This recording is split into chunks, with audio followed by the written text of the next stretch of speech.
அனைவருக்கும் வணக்கம். செவ்வாய்க்கிழமை என்னென்ன செய்யலாம் என்று பார்க்கலாம் வாங்க. செவ்வாய்க்கிழமை முருகனுக்கு உரிய விசேஷ நாளாகும். முருகனை வணங்கி துவங்கும் காரியங்கள் அனைத்தும் சிறப்பாக முடியும் என்பது நம்பிக்கை. செவ்வாய் கிரகத்தினை மங்களகாரகன் என்று அழைப்பார்கள்.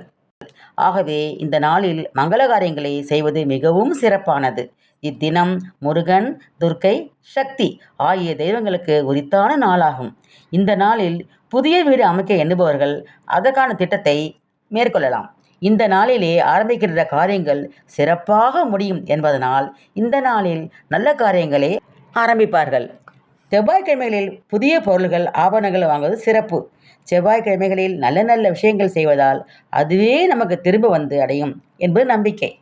செவ்வாய்க்கிழமைகளில் எவர் ஒருவர் மௌன விரதம் கடைபிடிக்கின்றார்களோ அவர்களுக்கு செவ்வாய் பகவானுடைய அனுகிரகம் கிடைக்கும் என்பது நம்பிக்கை.